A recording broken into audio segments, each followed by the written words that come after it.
So I have two options for the torch side control. So how these work is they have a ring that basically, and he's got two of them, that the torch will sit into it like this, and this ring uses capacitance, and capacitance is basically the electrical potential between two plates. So this is using an area, and it's going to use the area of your plate, and then that's going to determine how high or low the actual torch height or torch laser torch is off the material. And these are used a lot with oxyacetylene torches. So my idea is to put the laser torch in there. That way, this can be independent of the actual hand torch, and we'll have the ability to basically follow plate. Um, my two options are this is a capo 4 capacitance height control. Um, so this is basically how you adjust the torch height control. This is, they supply a pretty small cable to go from basically these to this. So this has to be close to the z-axis. Um, so you're going to have to be able to adjust this while the machine is close. I guess you can adjust it without, actually cutting anything. But there's also, another cable, and there's some adaptive um, circuit boards here, so you can connect it to your breakout board. So that's the first option. The second option I have is this one, and and I'll put links in the description. But this is a OHC 32A02.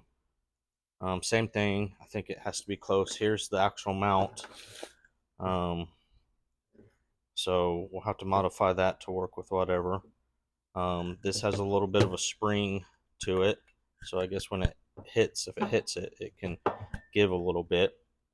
Um, this is the one I'll probably try first, just because same thing. It has a short cable to go from there to here, so this has to be mounted on the z-axis somewhere.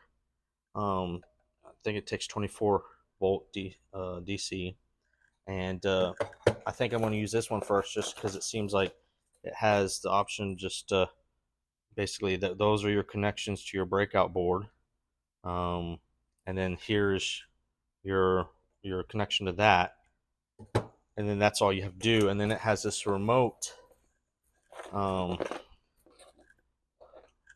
basically potentiometer. So I might want to, I don't know, I could actually put this on the side of the gantry, so it might be easier to get to. But I don't know how this cable is only about 3 feet long. So I might open this up and extend it, because it's only 3 wires. Um, and if I do that, I might be able to just put it by the computer where my other torch height knob is, um, to be able to adjust that. Interesting thing, and these have different modes. So I'm just wanting an up and down signal basically for the breakout board, but also I think both are capable. Um, you could actually wire this in line, so it has direction, step. Actually, yeah, pulse. So basically, this allows you to wire it in between your z-axis, between the breakout board and then your actual um, stepper motor controller. Um, so I don't know why you would want to. Maybe if you didn't have any more inputs or outputs on your breakout board, this would let you basically um, add it in there without having to take up any more inputs or outputs. So I devised this very crude bench test, and as you can see right here, it's happy. And if I go down, it gives me a signal to go up, and if I go down or up, that's where it's happy. I'm shaking it a little bit, and then it wants me to go down. That's it moving. And then this adjusts it, so basically right makes it want to go down. So now the down's activated, and so if you go down and it's satisfied, it wants to go up. So it's very sensitive, which is neat. And then I've ohmed these out, so they make a connection in relationship to this. So making these connections in the breakout board for up and down should be pretty good. So my very crude bench test seems like it's working. And the neat thing is like it can go way up. Like I had it like an inch up, or it could go really down. And apparently, when you hit it, it has a collision, and it's supposed to make it go up. So from the bench test, it looks like it's working fine. This is how I mounted the capacitance sensor.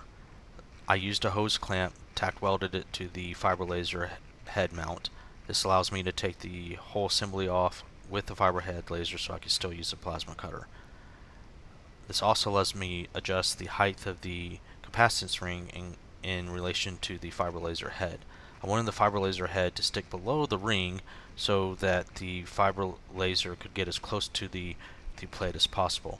This caused problems because the head could touch the metal and the collision sensing of the torch high control would not sense the touch as they weren't connected. This caused problems with the edge of the plate as I could only get a certain distance to the edge of the plate before the ring was not sensing enough and would cause problems. Also, I wanted to be able to make sure that the head, if it did touch something, would activate the collision avoidance to raise the whole head up and just not the ring. This was as close as the edge of the plate as I could get for the torch high control to work, and as you can see, I was raising the plate towards the head and then dropping it, and the torch high control was following the plate. After this, I raised the head up to be above the ring and noticed that I just could not get, with this setup, I could not get the head close enough to the plate to be effective. Here are the settings for the torch high control. U is for the set point from the potentiometer. This is for the area of control. This is for the sensitivity. This is for the delay after it gets the start signal for the OK to go signal. This is also a steady state error. I don't know what the 001's for. And P is for what the sensor is actually seeing, and it has to be in these dashes for you to have it operate.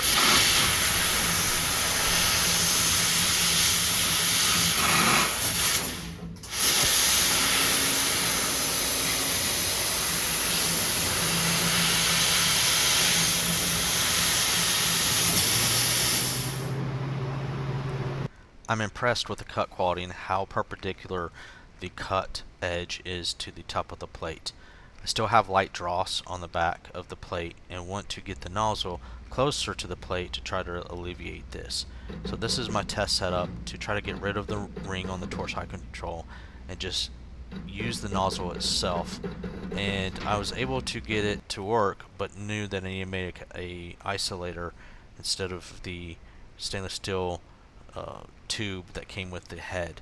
So I used this, I made this one out of plastic first to test, and then I acquired this machinable ceramic, 3/4 inch diameter, and it machined okay, chipped in some places, but 3/4 inch really wasn't enough wall thickness for where the nozzle went into the ceramic. But it worked. It worked with this setup. But the sensitivity just was too high. I believe it was just because there was not enough area in the brass and copper nozzle.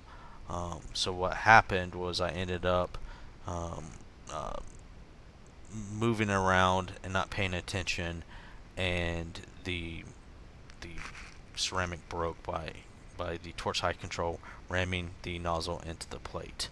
I have another piece coming to redo this, but I switched back to the plastic to go to this next setup. And basically I'm still using the ring, but tying in the nozzle into the ring with this little clip.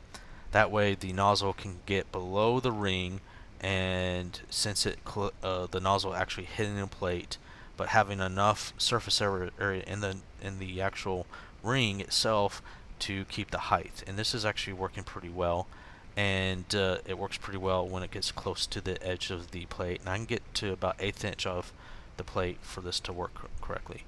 I'm impressed with the detail. I could do this type of detail this small with the plasma. And here's the video if you want to see the rest of the cut of me basically cutting a half a sheet of material.